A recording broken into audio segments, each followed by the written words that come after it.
नमस्कार सबैजनालाई, मेरो नाम अशोक। हिजो चाहिँ म झापाबाट काठमाडौँ मेरो नयाँ पार्वती फिल्मको टिजर रिलिज थियो र म चाहिँ आउँदै थिएँ। त्यत्रो समयमा चाहिँ मेरो भिडियो भाइरल भइसकेको थियो। म गलत छैन, म सही छु, यो मलाई थाहा छ। किनभने यो 1 महिना अगाडिको कुरा जुन चाहिँ अनलाइन थ्रुबाट एकअर्कामा चलिरहेको थियो यो, हैन? अनि एकजनाबाट एकजना गर्दै यो भिडियो बाहिर आयो। अनि त्यति बेला कतिजनाले प्रश्न गरिरहनु भएको छ, अशोकलाई यत्रो हान्दाखेरि किन नबोलेको होला भनेर। अनि कतिको माइन्डमा अशोकले चोरेकै हो भन्ने पनि आइरह होला। मैले चोरेको पनि छैन।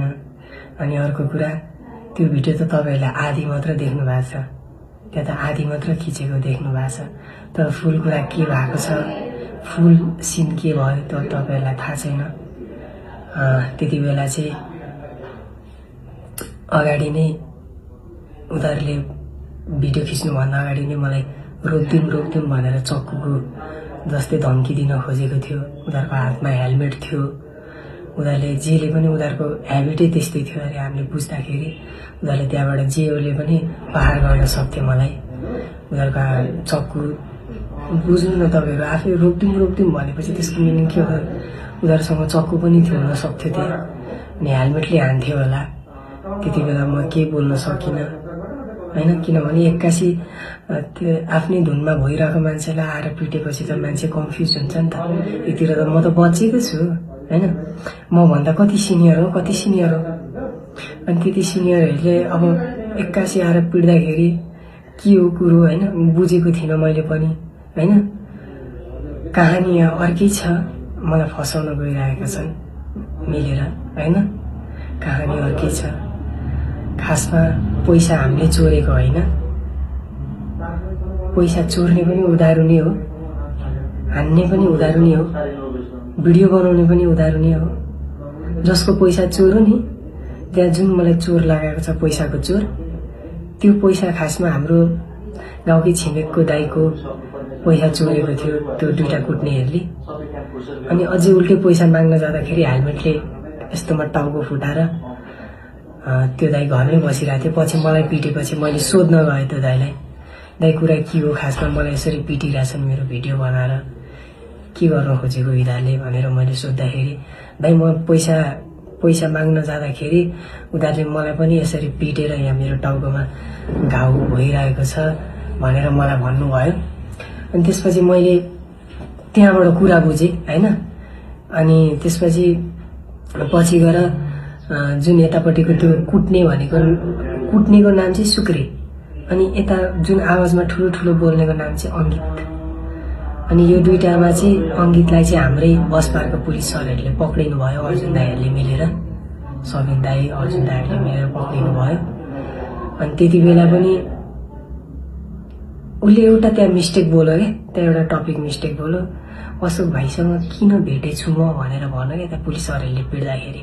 मैले त्यति बेलै झुट पक्रिसकेको थिएँ क्या, हैन? ऊ गलत थियो, म सही थिएँ, म किन डराउँछु? ऊ गलत थियो, उसले त्यहाँ झुट बोल्यो। म अशोक भाइसँग किन भेटेछु, नत्र ऊ लड्थ्यो नि त अशोक भाइले चोरो भनेर। मैले चोर्न कहिले पनि सिकेको छुइनँ। मैले सानैदेखि मागेरै खाएँ, हैन? मेरो अहिले पनि बेलडाइङमा जानुभयो भने मेरो हिस्ट्री भनिदिनुहुन्छ, हैन? म कसरी गाएर हिँड्थेँ, कसरी बाटोमा माग्थेँ, कहिले पनि लामो हात गरिनँ मैले हरेक इन्टरभ्यूमा पनि भनेको छु। मसँग हिँड्ने 3-4 जना मेरा भाइ बहिनीहरूलाई पनि मैले पालेर हिँडेको थिएँ। म गलत काम गर्न सक्दिनँ। तपाईहरुले मलाई विश्वास गर्नुहोस्, म हजुरहरुकै छोरा हो, तपाईहरुले नै बनाएको म बच्चा हो, हैन?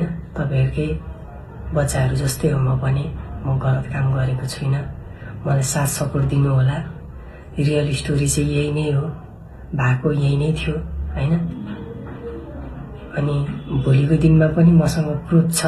यदि मलाई केही अझै अप्ठ्यारो पर्यो भने अहिले त मैले मेरो आँसु मात्र बगाइरहेको छु।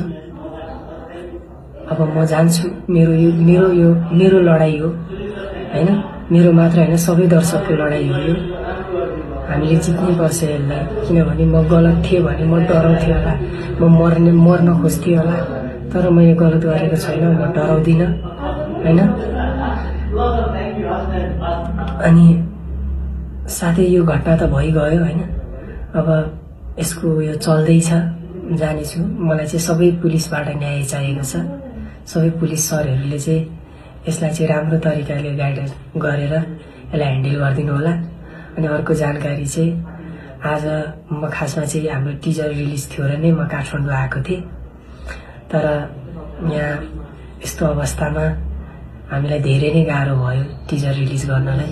भोलिको दिनमा हामीले टिजर रिलिज गऱ्यौँ भने पनि यस्तो टाइममा भिज अझै बढी आउँछ भनेर टिजर रिलिज गऱ्यो भनेर कतिजनाले कमेन्ट गर्नुहुन्छ। हामीलाई यस्तो लाग्यो, किनभने सबै मान्छे एउटै राइट हुनुहुन्न हाम्रो ठाउँमा, हजुरहरूलाई सबैलाई थाहा छ हैन। तर सकेसम्म चाहिँ सबैजनाले मलाई बुझिदिनु होला हैन। मेरो बाबा मम्मी रोइरहनु भएको छ, भाइ बहिनी रोइरहेछन्। आफै पनि हिजोदेखि मजाले सुत्न पाएको छैन, रातभरि रुँदै आउँछु। आज बिहान दिदीको मम्मीले बोलेको आवाज सुनेर मन एकदमै हट भयो, रोए पनि हैन, चित्त दुःख पनि।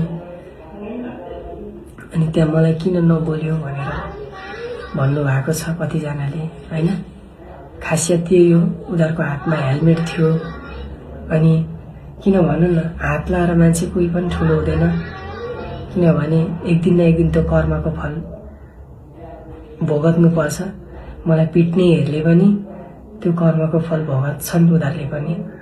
म डराउँदिनँ, मेरो साथमा बाबा मम्मी हुनुहुन्छ हैन, हजुरहरू हुनुहुन्छ, मलाई ठुलो आशा छ, पुलिस सरहरू हुनुहुन्छ, पक्कै पनि मलाई न्याय मिल्छ भन्ने म आशा राखेको छु।